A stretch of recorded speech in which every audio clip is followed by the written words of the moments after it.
ಶುಭೋದಯ ವಿದ್ಯಾರ್ಥಿಗಳೇ. ಎಲ್ಲ ಆರಾಮಿದ್ದೀರಲ್ಲ? ಈಗ ನಾನು ನಿಮಗೆ ಒಂದು ಆಕ್ಟಿವಿಟಿ ಮಾಡ್ತೀನಿ, ಆಯ್ತಾ? ಎಲ್ಲ ಗಮನ ಕೊಟ್ಟಿಸ್ಕೊಳ್ಳಿ. ಈಗ ನಾನು ಇವಳಿಗೆ 6 ಕ್ರೇಯನ್ಸ್ ಪೆನ್ನನ್ನು ಕೊಡ್ತಾ ಇದ್ದೀನಿ. 6 ಕ್ರೇಯನ್ಸ್ ಪೆನ್ನನ್ನು ಕೊಟ್ಟೆ ನೋಡಿ. ಈಗ ಇದಕ್ಕೆ ಎಷ್ಟನ್ನು ಸೇರಿಸಿದ್ರೆ 20 ಕ್ರೇಯಾನ್ಸ್ ಪೆನ್ ಆಗುತ್ತೆ? Very good. 6ಕ್ಕೆ 14 ಸೇರಿಸಿದ್ರೆ 20 ಅಂತ ಕಂಡುಹಿಡಿದ್ಬಿಟ್ರಿ. ಹೌದಲ್ವಾ? ಹೆಂಗ್ ಕಂಡುಹಿಡಿದ್ರಿ? 6ಕ್ಕೆ ಎಷ್ಟನ್ನು ಸೇರಿಸಿದ್ರೆ 14. ಇಲ್ಲಿ ಎಷ್ಟು ಅನ್ನೋದೇನು ಪ್ರಶ್ನೆ ಅಲ್ವಾ? ಎಷ್ಟನ್ನು ಸೇರಿಸಿದ್ರೆ ಅನ್ನೋದೇನಿದು ಅವ್ಯಕ್ತ, ಗೊತ್ತಿಲ್ಲದು. ಆ ಗೊತ್ತಿಲ್ಲದನ್ನ ನಾವೇನ್ ಮಾಡಿದ್ವಿ, ನೀವು ಆ ಗೊತ್ತಿಲ್ಲದನ್ನ ನೀವೇನ್ ಮಾಡ್ಕೊಂಡ್ರಿ, 20ಕ್ಕೆ ಇಷ್ಟನ್ನ ಕೂಡಿದ್ರೆ ಅಂತ ಹೇಳಿ ಅರ್ಥ ಮಾಡ್ಕೊಂಡು ಕಂಡಿಡಿ. ಈಗ ಇದನ್ನ ನಾವು ಗೊತ್ತಿಲ್ಲದನ್ನ ನಾವು ಅಕ್ಷರಗಳಲ್ಲಿ ಕೊಟ್ಟಾಗ ಅಕ್ಷರಗಳನ್ನ ಕೊಡ್ತೀವಿ. ಗೊತ್ತಿಲ್ಲ ಅಲ್ವಾ? ಅದು ನಮ್ಗೆ ಗೊತ್ತಿಲ್ಲ. ಈಗ ನಿಮ್ಗೆ ಗೊತ್ತಿಲ್ಲ. ಈಗ ಸಿಂಪಲ್ ಆಗಿತ್ತು, ಇದು ಮಾಡಿದ್ವಿ. ಇನ್ನೊಂದು ತಗೋಣ. ಒಂದು ಬುಟ್ಟಿನಲ್ಲಿ 25 ಮಾವಿನ ಹಣ್ಣುಗಳಿವೆ. 25 ಮಾವಿನ ಹಣ್ಣುಗಳಿಗೆ ಎಷ್ಟು ಮಾವಿನ ಹಣ್ಣುಗಳನ್ನು ಸೇರಿಸಿದ್ರೆ 1050 ಮಾವಿನ ಹಣ್ಣುಗಳಾಗುತ್ತದೆ? ಇದಳಪ್ಪ ಜೀವ ಹೇಳು. 25 ಒಂದು ಬುಟ್ಟಿಯಲ್ಲಿ 25 ಮಾವಿನ ಹಣ್ಣುಗಳಿದೆ. 25 ಮಾವಿನ ಹಣ್ಣುಗಳಿಗೆ ಎಷ್ಟು ಮಾವಿನ ಹಣ್ಣುಗಳನ್ನು ಸೇರಿಸಿದ್ರೆ 1050 ಮಾವಿನ ಹಣ್ಣುಗಳಾಗುತ್ತದೆ? 900. ಪ್ರಯತ್ನ ಪಡ್ತಾ ಇದ್ದ ನಾನು, ಅವಕಾಶ ಕೊಡೋಣ. 975. 900 ನಾನು 1000 ಹಣ್ಣಲ್ಲ, 1050 ಹಣ್ಣುಗಳಾಗುತ್ತದೆ. 1050. 925. ಇನ್ನು ಸ್ವಲ್ಪ ಯೋಚನೆ ಮಾಡ್ಬೇಕಾಗತ್ತಲ್ವಾ? ಇದಕ್ಕೆ ಏನಾಗುತ್ತೆ, ನೀವು ತುಂಬಾ ಟೈಮನ್ನು ತಗೋತೀರಾ. ಹಾಗೇನೆ ಮೈಂಡ್ ಕ್ಯಾಲ್ಕುಲೇಷನ್ ಮಾಡೋದಂದ್ರೆ ಹೇಳಪ್ಪ. Very good. ಅವನು ಹತ್ರದಲ್ಲಿ ಇದ್ದಾನೆ, ಅವ್ನಿಗೆ ಗೊತ್ತಿದೆ. ಆದರೆ ಅವನು ಏನು ಮಾಡ್ದ, ಕ್ಯಾಲ್ಕುಲೇಷನ್ ಅಲ್ಲಿ ಅದನ್ನ ಲೆಕ್ಕಾಚಾರ ಮಾಡೋದ್ರಲ್ಲಿ ಹಿಂದೆ ಉಳ್ಕೊಂಡಷ್ಟೇ. ತಪ್ಪೇನಿಲ್ಲ. ಇನ್ನೊಂದ್ಸತಿ ಪ್ರಯತ್ನ ಪಡಿ. ಗುಡ್. ಸೊ ಇಲ್ಲಿ 25 ಮಾವಿನ ಹಣ್ಣುಗಳಿಗೆ ಎಷ್ಟು ಮಾವಿನ ಹಣ್ಣುಗಳು? 1025 ಮಾವಿನ ಹಣ್ಣುಗಳನ್ನು ಸೇರಿಸಿದಾಗ 1050 ಮಾವಿನ ಹಣ್ಣುಗಳು ಸಿಗ್ತವೆ. ಇದನ್ನ ನಾವು ಹಾಗೇನೆ ಒಂದು ವಾಕ್ಯ ರೂಪದಲ್ಲಿ, ಈಗ ನಾನು ವಾಕ್ಯ ರೂಪದಲ್ಲಿ ಕೇಳಿದ್ದೀನಿ, ಅದನ್ನ ನಾವು ಗಣಿತ ರೂಪದಲ್ಲಿ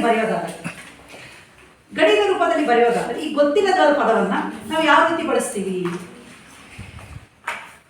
ಗೊತ್ತಿಲ್ಲ ಅದು ನನಗೆ ಎಷ್ಟು ಮಾವಿನ ಹಣ್ಣು ಸೇರಿಸಬೇಕು ಅನ್ನೋದು ನನಗೆ ಗೊತ್ತಿಲ್ಲ. ಅದನ್ನು ನಾವು ಈಗ ಒಂದು ಹೇಳಿಕೆಯನ್ನು ಗಣಿತ ರೂಪಕ್ಕೆ ಬರೆಯೋದಾದ್ರೆ, ಈಗ 25 ಮಾವಿನ ಹಣ್ಣು, 25 ಮಾವಿನ ಹಣ್ಣಿಗೆ ಎಷ್ಟನ್ನು ಸೇರಿಸಿದೆ? ಸೇರಿಸೋದ್ರಿಂದ ಏನ್ ಮಾಡ್ಬೇಕು? 25ಕ್ಕೆ ಏನ್ ಮಾಡ್ತೀವಿ? ಪ್ಲಸ್ ಆಗ್ತೀವಲ್ವಾ? ಈಗ ವಾಕ್ಯ ರೂಪದಲ್ಲಿ ಇರೋದನ್ನ ನಾನು ಒಂದು ಗಣಿತ ರೂಪದಲ್ಲಿ ಬರೆಯೋದಾದ್ರೆ, ಹೇಳಿಕೆ ರೂಪದಲ್ಲಿ, ವಾಕ್ಯ ರೂಪದಲ್ಲಿ ಇರುವಂತ ಹೇಳಿಕೆಯನ್ನ ನನಗೆ ಗಣಿತ ರೂಪಕ್ಕೆ ತರ್ತಾ ಇದ್ದೀನಿ. 25ಕ್ಕೆ ಸೇರಿಸ್ತಾ ಇದ್ದೀನಿ. ಎಷ್ಟು ನಾವು ಗೊತ್ತಿಲ್ಲ, ಅದನ್ನ ಏನಂತ ತಗೋಬೋದಾದ್ರೆ ಗೊತ್ತಿಲ್ಲ. ಈಗ ನನಗೆ ಗೊತ್ತಿಲ್ಲ, ಇದು ಗೊತ್ತಿಲ್ಲ ನನಗೆ ಏನು ಅಂತ, ಎಷ್ಟೊಂದು ಅದನ್ನ ಗೊತ್ತಿಲ್ಲ ಅನ್ನೋದನ್ನ ನಾವು ಇದರಲ್ಲಿ ಗಣಿತ ರೂಪದಲ್ಲಿ ಬರೆಯೋದ್ರೆ ಹೇಗೆ ತಗೋಬಹುದು? ಕ್ವಶನ್ ಮಾರ್ಕ್ ಹಾಕ್ತೀರಾ? ಮತ್ತೆ ಅದು ಬಿಟ್ಟು ಇನ್ಯಾವ ರೀತಿ ಬರೀಬಹುದು? Question mark. ಎರಡನ್ನು ಸೇರಿಸಿದ್ರೆ ಎಷ್ಟು ಅಂತ ಹೇಳಿದ್ರೆ ನಾನು 1000. ಇವೆರಡನ್ನ ಕೂಡಿದಾಗ ಉತ್ತರ ಎಷ್ಟು ಬರಬೇಕು? Is equal. ಎರಡನ್ನ ಕೂಡಿದಾಗ ಸಮ ಎಷ್ಟು ಬರಬೇಕು? 1050. ಈ ಕ್ವಶನ್ ಮಾರ್ಕ್ ಇದೆಯಲ್ಲ, ಈ ಕ್ವಶನ್ ಮಾರ್ಕ್ ಅನ್ನ ನಾವು ಇನ್ನೊಂದು ಯಾವ ರೀತಿ ತುಂಬಬಹುದು? ಗೊತ್ತಿದೆ ಯಾರಿಗಾದ್ರು? ಗೊತ್ತಿಲ್ಲ. ಗೊತ್ತಿಲ್ಲ ಅದನ್ನ ಕಂಡುಹಿಡಿಬೇಕು. ಅವ್ಯಕ್ತ ಅಂತ ಹೇಳ್ತೀವಿ. ಗೊತ್ತಿಲ್ಲ, ಅವ್ಯಕ್ತ ಪದ, ಅವ್ಯಕ್ತ, ತಿಳಿದಿಲ್ಲ. ಅದನ್ನು ನಾವು ಯಾವ ರೀತಿಯಲ್ಲಿ ಕೊಡ್ಬೋದು ಗಣಿತ ರೂಪದಲ್ಲಿ ಬರೀಬೇಕಾದ್ರೆ? ಏನನ್ನ ಕೊಡ್ತೀವಿ ಸಾಮಾನ್ಯವಾಗಿ ಗೊತ್ತಿರೋದನ್ನ ಕಂಡುಹಿಡಿಬೇಕಾದ್ರೆ? ಏನದು? ಇನ್ಸಿಲ್ ಅಂತಿರೋದಕ್ಕೆ ಇನ್ನೊಂದು ಅದಕ್ಕೆ ಏನ್ ಬರ್ಕೊಡ್ತೀವಿ ನಾವು? ಗೊತ್ತಿಲ್ಲದ ಪದ, ಅವ್ಯಕ್ತ ಪದ. ಕ್ವಶನ್ ಮಾರ್ಕ್ ಹಾಕ್ತೀವಿ. ಹಂಗಾದ್ರೆ ನಾವು ಯಾವ್ದು ಲೆಕ್ಕ ಮಾಡ್ಬೇಕಾದ್ರೆ ಕ್ವಶನ್ ಮಾರ್ಕ್ ಹಾಕೊಂಡು ಮಾಡ್ತೀವ. ಹಾಗಾದ್ರೆ question mark is equal to 1025 ಅಂತ ಬರೀತೀರಾ? ಮತ್ತೆ ಏನ್ ಕೊಡ್ತೀವಿ? ಆಮೇಲೆ ಡ್ಯಾಶ್ ಇಸ್ ಈಕ್ವಲ್ ಟು 1025 ಅಂತೀರಾ? ಕಾಮ ಇಸ್ ಈಕ್ವಲ್ ಟು 1025 ಬರೀತೀರಾ? ಗೊತ್ತಿಲ್ಲದ ಪದವನ್ನ ಏನಂತ ತಗೋತೀವಿ? ಚರಾಕ್ಷರಕ್ಕೆ ತಗೋತೀವಿ.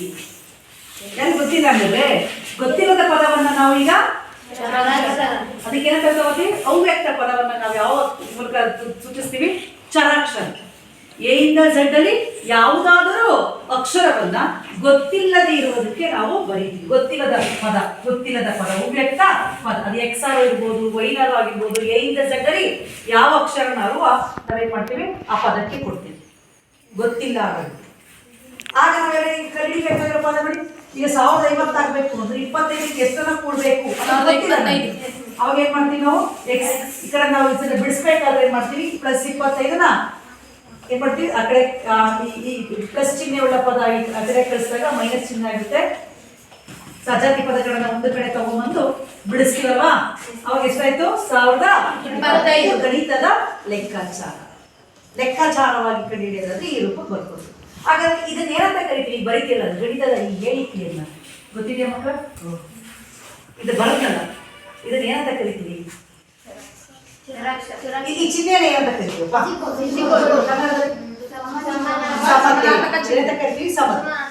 ಸಮತೆ. ಇಲ್ಲಿ ನೋಡಿ, ಇದು ಏನಿದು? ನಾನು ಈಗ ಹೇಳಿ ಎಕ್ಸ್ ಏನಿದು? ಅದೇನದು? ಸಂಖ್ಯೆ ಮತ್ತು ಚರಾಕ್ಷರಗಳ ಸಂಯೋಗ.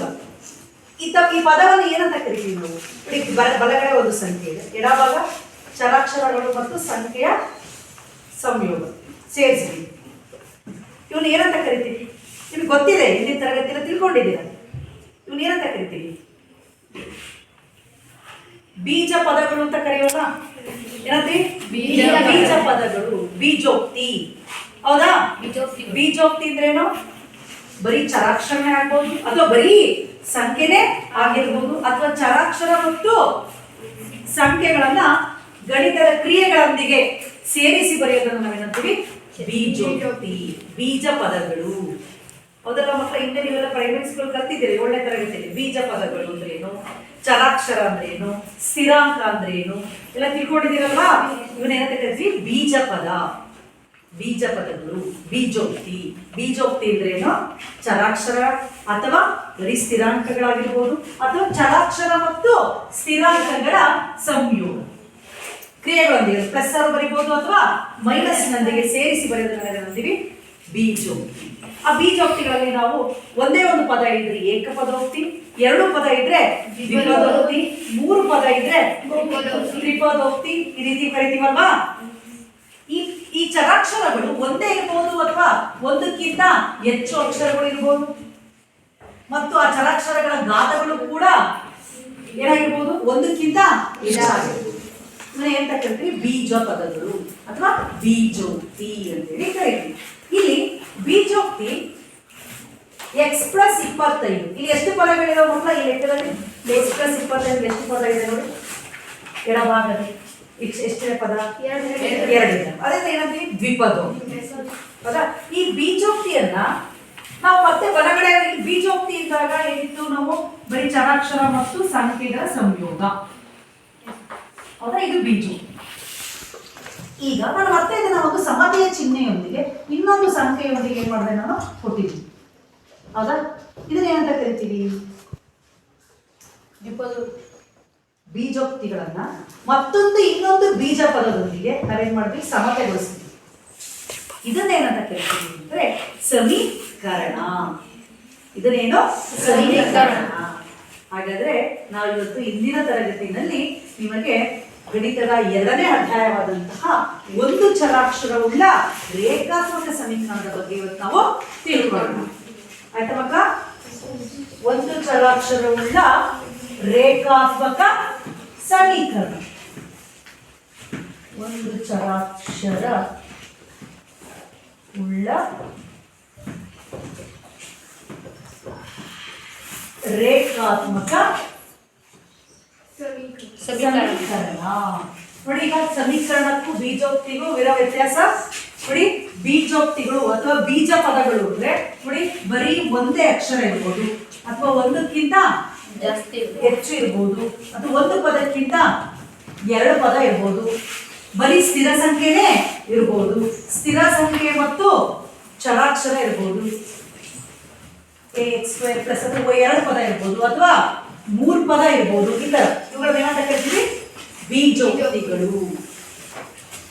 ಒಂದು ಚರಾಕ್ಷರದ್ದು ಇದೆ, 2 ಚರಾಕ್ಷರದ್ದು ಇದೆ, ಅಥವಾ 3 ಚರಾಕ್ಷರದ್ದು ಬರೀಬಹುದು.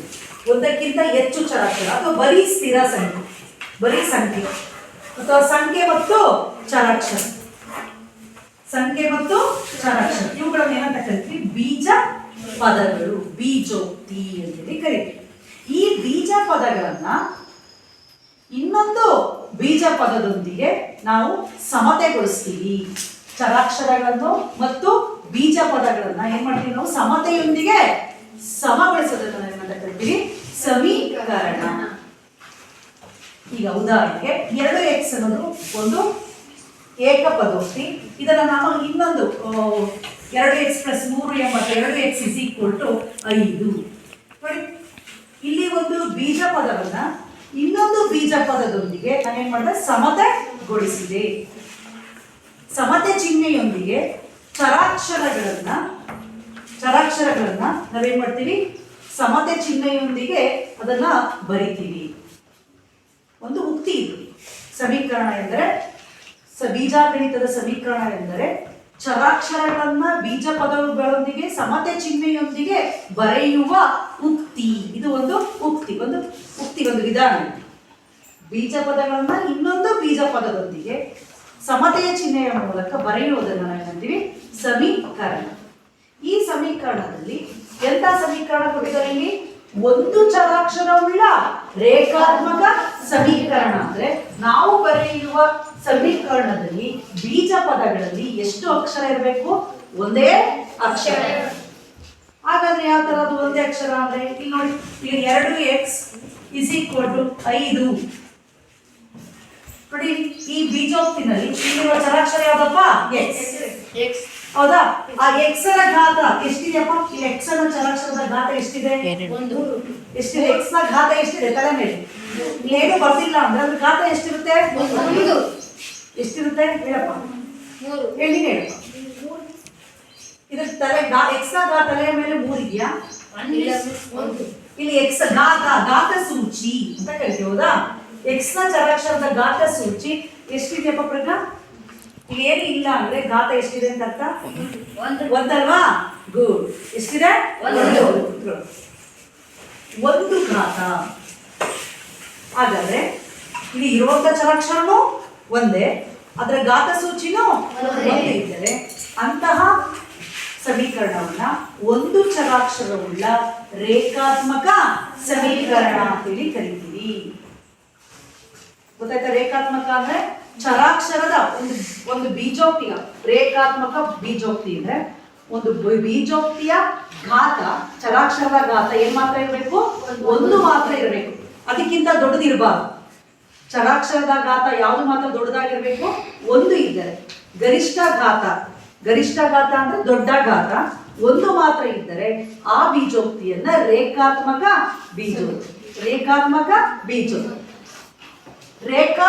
ಬೀಜೋಕ್ತಿಯನ್ನ ಬಳಸಿಕೊಂಡು ನಾವು ಸಮತೆ ಚಿಹ್ನೆಯೊಂದಿಗೆ ಬರೆಯೋದನ್ನ ನಾವೇನಂತೀವಿ? ರೇಖಾತ್ಮಕ ಸಮೀಕರಣ. ಒಂದು ಚರಾಕ್ಷರವುಳ್ಳ ರೇಖಾತ್ಮಕ ಸಮೀಕರಣ ಅಂತೇಳಿ ಕರಿತೀವಿ.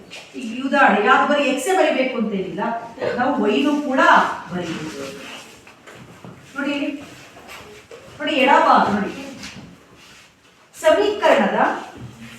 ಸಮೀಕರಣದ ಎಡಭಾಗದಲ್ಲಿ ಬರೆಯುವ ಬೀಜ ಪದವನ್ನ ಎಡಭಾಗ ಅಂತ ಕರಿತೀವಿ. ಸಮೀಕರಣದ ಬಲಭಾಗದಲ್ಲಿ ಬರೆಯುವ ಬೀಜ ಪದವನ್ನ ಬಲಭಾಗ. ಎಡಭಾಗದಲ್ಲಿ ಸಮೀಕರಣದ ಎಡಭಾಗ ಇರೋದನ್ನ ಏನಂತೀವಿ? ಎಡಭಾಗದ ಪದಗಳನ್ನ ಏನಂತೀವಿ? ಸಮೀಕರಣದ ಎಡಭಾಗ. ಸಮೀಕರಣದ ಬಲಭಾಗದಲ್ಲಿರೋದನ್ನ ಸಮೀಕರಣದ ಬಲಭಾಗ. ಪದಗಳು ಈ ಬೀಜ ಪದಗಳನ್ನು ಎಡಭಾಗ ಮತ್ತು ಬಲಭಾಗದ ಪದಗಳನ್ನು ಸಮತೆ ಚಿಹ್ನೆಯೊಂದಿಗೆ ಬರೆಯುವುದನ್ನು ನಾವೇನಂತೀವಿ? ಸಮೀಕರಣ. ಈ ಸಮೀಕರಣದಲ್ಲಿ ಒಂದು ಚರಾಕ್ಷರ ಇದ್ರೆ ಅದನ್ನ ಒಂದು ಚರಾಕ್ಷರವುಳ್ಳ ಸಮೀಕರಣ. ಆ ಚರಾಕ್ಷರದ ಘಾತನೂ ಒಂದೇ ಇದ್ರೆ ಅವಾಗೇನಾದ್ರು ರೇಖಾತ್ಮಕ, ಒಂದು ಚರಾಕ್ಷರವುಳ್ಳ ರೇಖಾತ್ಮಕ ಸಮೀಕರಣ.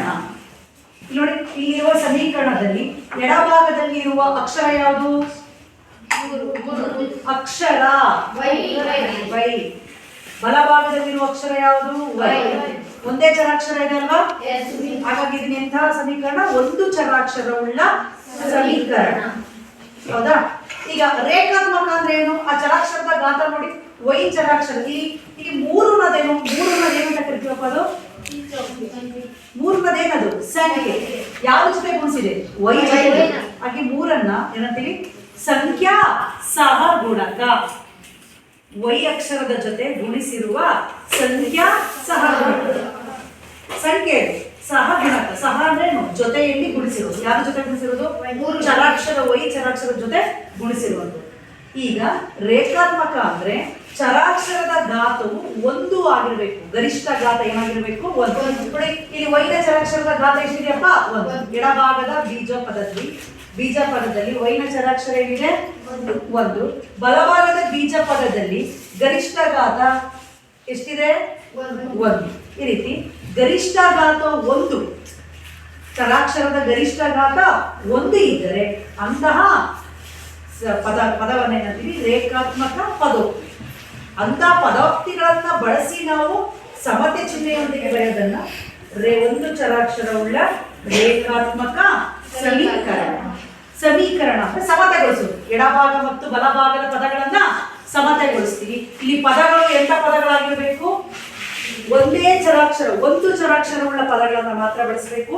ಮತ್ತು ಆ ಚರಾಕ್ಷರದ ಘಾತ ಏನಾಗಿರ್ಬೇಕು? ಒಂದು ಮಾತ್ರ ಆಗಿರಬೇಕು. ಅರ್ಥ ಆಯ್ತಾ ಮಕ್ಕಳ? ಈಗ ಒಂದು ಚರಾಕ್ಷರವುಳ್ಳ ರೇಖಾತ್ಮಕ ಸಮೀಕರಣ ಅಂದ್ರೆ ಎಡಭಾಗದ ಪದ ಮತ್ತು ಎಡಭಾಗದ ಬೀಜ ಪದ ಮತ್ತು ಬಲಭಾಗದ ಬೀಜ ಪದಗಳ ಅಕ್ಷರಗಳು ಒಂದೇ ಇರಬೇಕು ಮತ್ತು ಅವುಗಳ ಘಾತನು ಕೂಡ ಏನಾಗಿರ್ಬೇಕು? ಒಂದು ಮಾತ್ರ ಆಗಿರ್ಬೇಕು. ಅಂತಹ ಸಮೀಕರಣವನ್ನ ಒಂದು ಚರಾಕ್ಷರವುಳ್ಳ ರೇಖಾತ್ಮಕ ಸಮೀಕರಣ ಅಂತ ಹೇಳಿ ಕರಿತೀವಿ. ಅರ್ಥ ಆಯ್ತಾ ಮಕ್ಕಳ? ಈಗ ನಾನು ಕೆಲವೊಂದು ಉದಾಹರಣೆ ಬರೀತೀನಿ. ಅದರಲ್ಲಿ ನೀವು ರೇಖಾತ್ಮಕ ಸಮೀಕರಣ ಯಾವುದು, ಅದು ಆಗಿದೆಯೋ ಇಲ್ವಾ ಅಂತ ಹೇಳ್ಬೇಕು. ಒಂದು ಚರಾಕ್ಷರವುಳ್ಳ ರೇಖಾತ್ಮಕ ಸಮೀಕರಣ ಆಗಿದೆಯೋ ಇಲ್ವಾ ಅಂತ ಹೇಳಿ ಆಯ್ತಾ? ಯಾವ್ದಾದ್ರು ರೇಖಾತ್ಮಕ ಸಮೀಕರಣ ಅಂತ ಹೇಳ್ಬೇಕು. ಈಗ ಗಮನಿಸಿ ಎಲ್ಲ.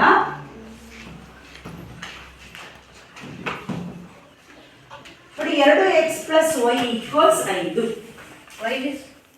ಇದು ಒಂದು ಚರಾಕ್ಷರವುಳ್ಳ ರೇಖಾತ್ಮಕ ಸಮೀಕರಣ ಆಗಿದೆಯಾ ಇಲ್ವಾ ಅಂತ ಗಮನಿಸಿ ನೋಡಿ. ಒಂದು ನಿಮಿಷ ಎಲ್ಲ ನೋಡಿದ್ರ? ಈಗ ನೋಡ್ಕೊಂಡ್ರ? ಒಂದು ಚರಾಕ್ಷರವುಳ್ಳ ರೇಖಾತ್ಮಕ ಸಮೀಕರಣ ಆಗಿದೆಯಾ ಮಕ್ಕಳ? ಆಗಿದೆಯಾ ಇಲ್ವಾ? ಯಾಕೆ? ಗುಡ್. ಹೇಳಪ್ಪ, ಯಾಕೆ? Very good. ಇಲ್ಲಿ ಎಷ್ಟು ಚರಾಕ್ಷರ ಇದೆ? 2 ಚರಾಕ್ಷರ. Very good. ಕ್ಲಾಸ್ ಹಾಕಿ ಮಕ್ಕಳಿಗೆ. ಯಾಕೆ? ಇದು ಸಮೀಕರಣನೇ, ಆದ್ರೆ ಇಲ್ಲಿ ಎಷ್ಟು ಚರಾಕ್ಷರ ಇದೆ? 2 ಚರಾಕ್ಷರ. 2 ಅವ್ಯಕ್ತ ಪದ ಇದೆ. ಗೊತ್ತಿಲ್ಲದ ಬೆಲೆ ಗೊತ್ತಿಲ್ಲದಲೇ ಇರುವ ಪದವನ್ನು ನಾವೇನಂತೀವಿ? ಅವ್ಯಕ್ತ ಪದ, ಬೆಲೆ ಇಲ್ಲದು. ಅಂದ್ರೆ 2 ಅಕ್ಷರ ಇದೆ. ನಾವಿಲ್ಲಿ ಒಂದು ಚರಾಕ್ಷರ ಉಳ್ಳ ಪದ ಅಂದ್ರೆ ಬೀಜೋಕ್ತಿ ಇದ್ರಲ್ಲಿ ಏನಾಗಿರ್ಬೇಕಾಗಿತ್ತು?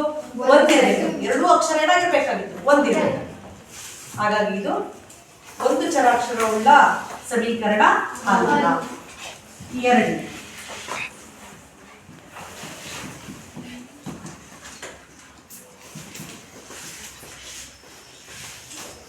3x² + 5x = 4. ಇದು ಒಂದು ಚರಾಕ್ಷರವುಳ್ಳ ರೇಖಾತ್ಮಕ ಸಮೀಕರಣ ಹೌದಾ ಅಲ್ವಾ? ಹೇಳಪ್ಪ.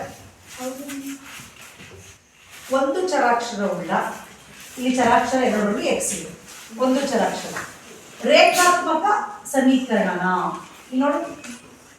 ರೇಖಾತ್ಮಕ ಸಮೀಕರಣ ಅಲ್ಲ. ಯಾಕೆ ಹೇಳು? ಅಲ್ಲಿ 2 ಚರಾಕ್ಷರ.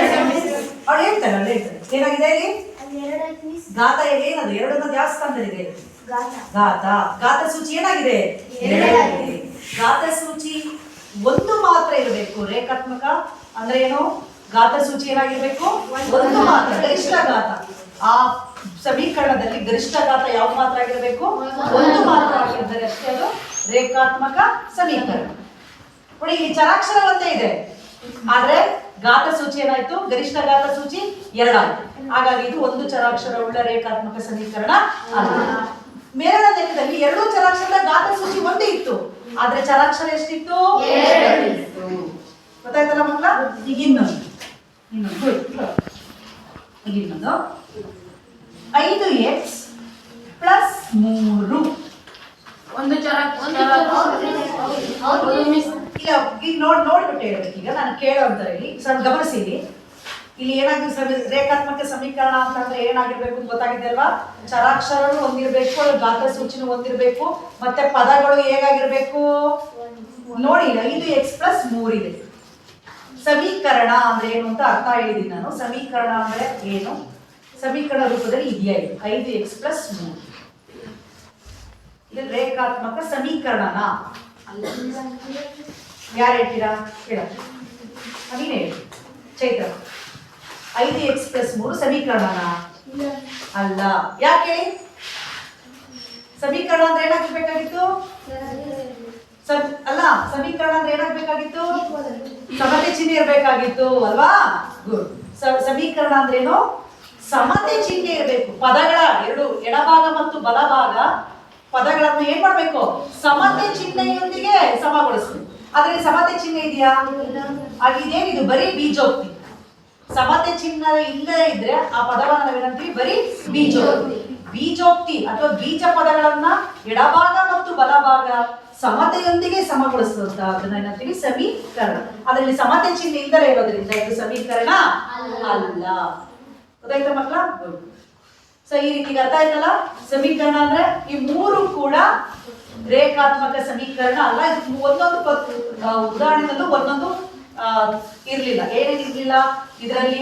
ಒಂದೇ ಅಕ್ಷರ ಇರ್ಲಿಲ್ಲ ಮೊದಲನೇ ಉದಾಹರಣೆ. ಎರಡನೇ ಉದಾಹರಣೆಯಲ್ಲಿ ಒಂದೇ ಅಕ್ಷರ ಇತ್ತು, ಆದ್ರೆ ಗರಿಷ್ಠ ಘಾತ 2. ಹಾಗಾಗಿ ಇದು ರೇಖಾತ್ಮಕ ಆಗ್ಲಿಲ್ಲ.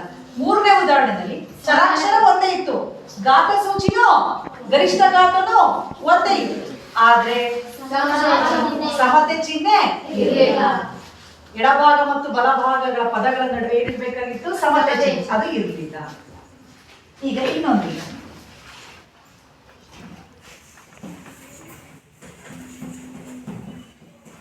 ಹೀಗೆ 3a plus 4 is equal to 5.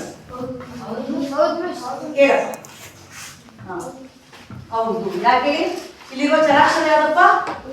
Very good, A. ಅದರ ಘಾತ ಸೂಚಿ ಎಷ್ಟಿದೆಯಪ್ಪ? 1. ಒಂದು ಚರಾಕ್ಷರ ಇದೆ, ಅದು ಗರಿಷ್ಠ ಘಾತನೂ ಒಂದೇ ಇದೆ. ಮತ್ತು ಎಡಭಾಗದ ಪದ ಮತ್ತು ಬಲಭಾಗದ ಪದದ ನಡುವೆ ಏನಿದೆ? ಸಮತೆ ಚಿಹ್ನೆ ಇದೆ. ಹಾಗಾಗಿ ಇದು ಎಂತ ಸಮೀಕರಣ? ಒಂದು ಚರಾಕ್ಷರವುಳ್ಳ ರೇಖಾತ್ಮಕ ಸಮೀಕರಣ. ಅಲ್ಲ, ಅರ್ಥ ಆಯ್ತಲ್ಲ ಮಕ್ಕಳ? ಒಂದು ಚರಾಕ್ಷರವುಳ್ಳ ರೇಖಾತ್ಮಕ ಸಮೀಕರಣದ ಆದರ್ಶ ರೂಪ ಬರೆಯೋಣ. ax plus b is equal to 0.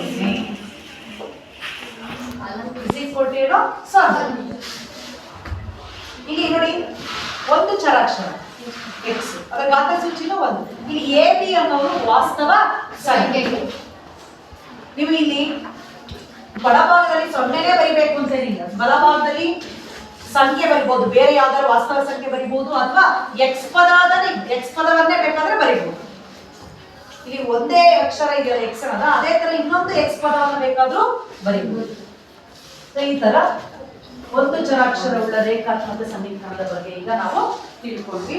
ಈಗ ಈ ರೇಖಾತ್ಮಕ ಸಮೀಕರಣವನ್ನ ಹೇಗೆ ಬಿಡಿಸೋದು ಅನ್ನೋದನ್ನ ತಿಳ್ಕೊಂಡ್ವಿ. ರೇಖಾತ್ಮಕ ಸಮೀಕರಣವನ್ನ ಬಿಡಿಸುವ ವಿಧಾನ. ಬಿಡಿಸುವುದು ಅಂತಂದ್ರೆ ಏನರ್ಥ? ಅಲ್ಲಿರುವ ಚರಾಕ್ಷರದ ಬೆಲೆಯನ್ನ ಕಂಡುಹಿಡಿಯುವುದು. ಆ ಚರಾಕ್ಷರದ ಬೆಲೆಯನ್ನ ಆ ಸಮೀಕರಣಕ್ಕೆ ಹಾಕಿದಾಗ ಎಡಭಾಗವು ಬಲಭಾಗಕ್ಕೆ ಸಮವಾದರೆ ಆ ಸಮ ಮಾಡುವ ಬೆಲೆನೇ ಆ ಸಮೀಕರಣದ ಪರಿಹಾರ ಅಂತೇಳಿ ಕರೀತೀವಿ. ಈಗ ಸಮೀಕರಣವನ್ನ ಬಿಡಿಸುವ ವಿಧಾನ. ಸಮೀಕರಣವನ್ನು ಬಿಡಿಸುವುದು.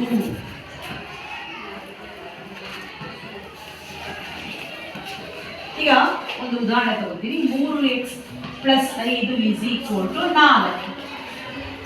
3x plus 5 is equal to 4. ಇಲ್ಲಿ ಈಗ ನಾನು ಕಂಡುಹಿಡಿಬೇಕಾಗಿರೋದು ಎಂಥದ್ದು? ಇಲ್ಲಿ ಅವ್ಯಕ್ತ ಪದ ಯಾವ್ದಿದೆ? ಅವ್ಯಕ್ತ. ಗೊತ್ತಿಲ್ಲದಲ್ಲಿ ಇರುವಂತಹ ಅವ್ಯಕ್ತ ಪದವನ್ನ ನಾವು ಯಾವ ಅಕ್ಷರದಿಂದ ಸೂಚಿಸ್ತೇವೆ? ಚರಾಕ್ಷರದಿಂದ ಸೂಚಿಸ್ತೀವಿ. ಗೊತ್ತಿಲ್ಲದೆ ಇರುವ ಅವ್ಯಕ್ತ ಪದವನ್ನ ಚರಾಕ್ಷರ ಇರುವ ಅಕ್ಷರ ಯಾವುದು ಎಕ್ಸ್. ಈ ಸಮೀಕರಣ ಬಿಡಿಸ್ಬೇಕು ಅಂದ್ರೆ ಯಾವ್ದರ ಬೆಲೆ ಕಂಡುಹಿಡಿಬೇಕು? ಎಕ್ಸ್ ನ ಬೆಲೆ ಕಂಡುಹಿಡಿಬೇಕು. ಆ ಎಕ್ಸ್ ನ ಬೆಲೆಯನ್ನ ಹೇಗೆ ಕಂಡುಹಿಡಿಬೇಕು? ಅಲ್ಲಿರುವ ಎಕ್ಸ್ ನ ಜಾಗಕ್ಕೆ ಒಂದು ಬೆಲೆಯನ್ನ ಕೊಟ್ಟಾಗ ಎಡಭಾಗದ ಭಾಗ ಯಾವ್ದು ಸಮಾಗಬೇಕು? ಬಲಭಾಗಕ್ಕೆ ಸಮನಾದರೆ ಆ ಎಕ್ಸ್ ನ ಬೆಲೆನೇ ಆ ಸಮೀಕರಣದ ಪರಿಹಾರ ಅಂತೇಳಿ ಕರಿತೀವಿ. ಆ ಸಮೀಕರಣದ ಪರಿಹಾರ ಅಂದ್ರೇನು? ಎಕ್ಸಿಗೆ ಬೆಲೆಯನ್ನ ಕೊಟ್ಟಾಗ ಎಡಭಾಗವು ಬಲಭಾಗಕ್ಕೆ ಸಮವಾಗಬೇಕು. ಆ ಎಕ್ಸ್ ನ ಬೆಲೆನೇ ಆ ಸಮೀಕರಣದ ಪರಿಹಾರ. ಇಲ್ಲಿ ಎಕ್ಸ್ ಚರಾಕ್ಷರ ಇರುತ್ತೆ, ಎಕ್ಸ್ ನ ಬೆಲೆ. ಸಮೀಕರಣ ಚರಾಕ್ಷರ ಉಳ್ಳ ಸಮೀಕರಣ ಅಂದ್ರೆ ಎಕ್ಸ್ ಅಕ್ಷರ ಮಾತ್ರ ಇರುತ್ತಾ? ಯಾವುದೇ ಅಕ್ಷರ ಇರ್ಬೋದಲ್ವಾ? ಹಾಗಾದ್ರೆ ಈ ಎಕ್ಸ್ ನ ಬೆಲೆಯನ್ನು ಹೇಗೆ ಕಂಡುಹಿಡಿಯೋಣ? ಈಗ ನಾವು ಹೇಗೆ ಕಂಡುಹಿಡಿಬೇಕಪ್ಪ ಅಂದ್ರೆ ಕಂಡುಹಿಡಿಬೇಕಾಗಿರುವ ಅವ್ಯಕ್ತ ಪದವನ್ನ ಒಂದ್ ಕಡೆ ಇಟ್ಕೋಬೇಕು. ಇಲ್ಲಿ ಅವ್ಯಕ್ತ ಪದ ಯಾವುದು? ಎಕ್ಸ್. ಅಲ್ಲಿ ಎಕ್ಸ್ ಜೊತೆ 3 ಏನಾಗಿದೆ? ಗುಣಿಸಿರೋದ್ರಿಂದ ಅದು ಹಾಗೆ ಬರ್ಕೋಣ 3x ನ. ಅದ್ರ ಪಕ್ಕದಲ್ಲಿರುವ +5 ಅನ್ನ ನಾವು ಈಕ್ವಲ್ಸ್ ಇಂದ ಏನ್ ಮಾಡೋಣ? ಆ ಕಡೆ ಕಳಿಸೋಣ. ಯಾಕೆ ಅಂದ್ರೆ 5 ಮತ್ತು 4 ಅನ್ನೋದು ಸಜಾತಿ ಪದವನ್ನ ಒಂದ್ ಕಡೆ ಹಾಕಿ ಕಂಡುಹಿಡಿಬೇಕಾಗಿರೋ ಒಂದು ಪದವನ್ನ ಎಡಗಡೆ ಉಳಿಸ್ಕೊಳ್ಳೋಣ. ಸೊ 3x ನ ಎಡಭಾಗದಲ್ಲಿ ಹಾಗೆ ಇಟ್ಕೊಂಡೆ +5 ಆ ಕಡೆ ಹೋದಾಗ ಏನಾಗುತ್ತೆ? -5. ಎಡಭಾಗದಲ್ಲಿ ಇರುವ +5 ನಾನು ಬಲಭಾಗಕ್ಕೆ ಕಳಿಸ್ತಾ ಇದ್ದೀನಿ. ಯಾಕೆ ಅಂದ್ರೆ ಕಂಡುಹಿಡಿಬೇಕಾಗಿರೋ ಅವ್ಯಕ್ತ ಪದ ಮಾತ್ರ ಒಂದು ಕಡೆ ಇರಬೇಕು, ಉಳಿದಿರೋದ್ರಲ್ಲಿ ಏನಾಗಬೇಕು? ಇನ್ನೊಂದು ಕಡೆ ಹೋಗ್ಬೇಕು. ಸೊ ಪ್ಲಸ್ ಇರುವಂತಹ ಪದ ಈಕ್ವಲ್ಸ್ ಇಂದ ಆ ಕಡೆ ಹೋದಾಗ ಏನಾಗುತ್ತೆ? ಮೈನಸ್ ಆಗುತ್ತೆ. ಸೊ 3x ಈಗ ನೋಡಿ +4 -5 ಕೂಡಬೇಕು ಕಳಿಬೇಕಾ ಮಕ್ಕಳ? ಇದನ್ನ ಕಳಿಬೇಕು. ಈಗ 4 5 ಕಳಿತೀರಾ? 5 4 ಕಳಿತೀರಾ? 5 4 ಕಳೆದಾಗ ಏನಾಗುತ್ತೆ? ಎಂತ ಒಂದು? ಯಾಕೆ ಮೈನಸ್ ಇರಬೇಕು? ದೊಡ್ಡ ಸಂಖ್ಯೆಯ ಚಿಹ್ನೆ. ಬೇರೆ ಬೇರೆ ಚಿಹ್ನೆ ಇರೋದ್ರಿಂದ ಕಳಿಬೇಕು, ದೊಡ್ಡ ಸಂಖ್ಯೆಯ ಚಿಹ್ನೆಯನ್ನ ಇಡಬೇಕು. ಈಗ 3x -1 ಬಂತು. ಆದ್ರೆ ನಾನು ಕಂಡುಹಿಡಿಬೇಕಾಗಿದ್ದು 3x ಬರೀ ಏನು? ಎಕ್ಸ್. ಹಾಗಾಗಿ ಎಕ್ಸ್ ಅನ್ನು ಅಷ್ಟೇ ಅಲ್ಲಿ ಬಿಡಬೇಕು. ಎಕ್ಸ್ ಜೊತೆ 3 ಎಂತ ಸಂಬಂಧ ಹೊಂದಿದೆ? ಗುಣಾಕಾರ ಸಂಬಂಧ. ಎರಡು ಗುಣಿಸಿದೆ ಅಲ್ವಾ? ಗುಣಿಸಿದೆ ಅಂದ್ರೆ ಎರಡು ನಡುವೆ ಎಂತ ಚಿಹ್ನೆ ಇರುತ್ತೆ? ಇಂಟು ಚಿಹ್ನೆಗಳು ಅಂದ್ರೆ ಗುಣಿಸಿರುವಂತಹ 3ಅನ್ನ ಈಕ್ವಲ್ಸ್ ಇಂದ ಈ ಕಡೆ ತಂದಾಗ ಎಲ್ಲಿ ಬರುತ್ತದೋ? ಭಾಗಾಕಾರ ಸ್ಥಾನಕ್ಕೆ ಬರುತ್ತೆ. ಗುಣಿಸಲ್ಪಟ್ಟ 3ಅನ್ನ ನಾವು ಈಕ್ವಲ್ಸ್ ಇಂದ ಆ ಕಡೆ ಕಳಿಸಿದಾಗ ಎಲ್ಲಿ ಬರುತ್ತೆ? ಭಾಗಾಕಾರ ಸ್ಥಾನಕ್ಕೆ ಬರುತ್ತೆ. ಸೊ ಹಾಗಾಗಿ ಎಕ್ಸ್ ನ ಬೆಲೆ ಏನು ಮಕ್ಕಳ? -1/3. ನಮ್ಮ ಉತ್ತರ ಸರಿನೋ ತಪ್ಪು ಅಂತ ತಿಳ್ಕೋಬೇಕಾದ್ರೆ -1/3ಅನ್ನ ನಾವು ಸಮೀಕರಣದಲ್ಲಿ ಹಾಕಿದಾಗ ನೋಡಿ 3 × -1/3 +5 ಸಮೀಕರಣಕ್ಕಾಗಿ ನೋಡಿ ಇಂಟು ಸಂಬಂಧ ಇರೋದ್ರಿಂದ 3 ಮತ್ತು ಈ 3ಅನ್ನ ಭಾಗಿಸೋಣ. ಸೊ -1 +5 +5ರಲ್ಲಿ -1 ಅನ್ನ ಕಳೆದ್ರೆ ಎಷ್ಟು ಉತ್ತರ ಬರುತ್ತೆ? +4. ನೋಡಿ ಎಡಭಾಗದ ಉತ್ತರ +4 ಬಂತು, ಬಲಭಾಗದ ಉತ್ತರ ಏನಿದೆ? +4. ಎಡಭಾಗ ಬಲಭಾಗ ಆಯ್ತಲ್ವಾ? ಈ ರೀತಿ ಇದು ಈ ಸಮೀಕರಣದ ಪರಿಹಾರ. ಈ ಸಮೀಕರಣದ ಪರಿಹಾರ ಎಷ್ಟು? -1/3. ಇದನ್ನ ಪರಿಹಾರ ಅಂತ ಕರಿತೀವಿ. ಸಮೀಕರಣದಲ್ಲಿರುವ ಚರಾಕ್ಷರದ ಬೆಲೆ, ಸಮೀಕರಣಗಳನ್ನ ಸಮಗೊಳಿಸುವ ಚರಾಕ್ಷರದ ಬೆಲೆ ಆ ಸಮೀಕರಣದ ಪರಿಹಾರ. ಅರ್ಥ ಆಯ್ತಲ್ಲ ಮಕ್ಕಳ? ಈಗ ನಾನು ಕೆಲವೊಂದು ಲೆಕ್ಕಗಳನ್ನ ತಂದಿದ್ದೀನಿ. ಈಗ ಈ ಲೆಕ್ಕಗಳನ್ನ ನಾವೀಗ ಬಿಡಿಸೋಣ.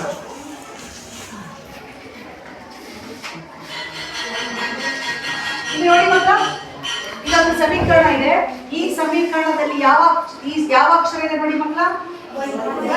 ಸಮೀಕರಣ ರೇಖಾತ್ಮಕ ಸಮೀಕರಣ ಹೌದಾ ಅಲ್ವೋ? ಒಂದು ಚರಾಕ್ಷರವುಳ್ಳ ರೇಖಾತ್ಮಕ ಸಮೀಕರಣ. ಇಲ್ಲಿರುವ ಅವ್ಯಕ್ತ ಪದ ಯಾವುದು? ಅವ್ಯಕ್ತ ಪದ ಯಾವುದು? ಹಾಗಾದ್ರೆ ಈ ಸಮೀಕರಣವನ್ನು ಬಿಡಿಸಿದ್ರೆ ನಾವು ಯಾವುದರ ಬೆಲೆ ಕಂಡುಹಿಡಿಯಬೇಕು? ಬೆಲೆಯನ್ನ ಕಂಡುಹಿಡಿಯಬೇಕು. ಈಗ ಇನ್ನೊಂದು ತಗೋಣ. ಇಲ್ಲಿ ನೋಡಿ, ಇಲ್ಲಿರುವ ಸಮೀಕರಣ ನೋಡಿ, ಇಲ್ಲಿ ಒಂದು ಸಮೀಕರಣ ಇದೆ. 5t - 3 3t - 3. ಇದು ಸಮೀಕರಣ ಹೌದಾ ಅಲ್ವಾ ಮಕ್ಕಳ? ನೋಡಿ,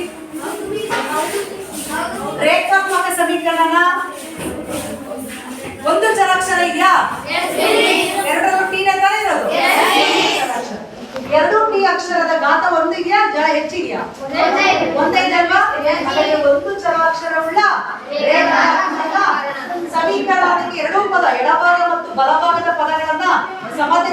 ಇಲ್ಲಿ ಹಾಕಿದೀವಲ್ವಾ? ಹಾಗಾಗಿ ಇದು ರೇಖಾತ್ಮಕ ಸಮೀಕರಣ. ಈಗ ಹೋಮ್ವರ್ಕ್ ತಗೊಳ್ಳಿ ಮಕ್ಕಳ, ಹೋಮ್ವರ್ಕ್ ತಗೊಳ್ಳಿ.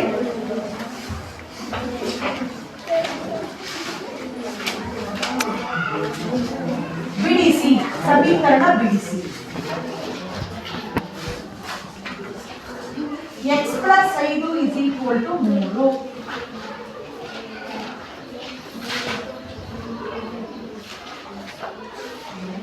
y + y - 4 = 0. ಹೋಮ್ವರ್ಕ್ ತಗೊಳ್ಳಿ.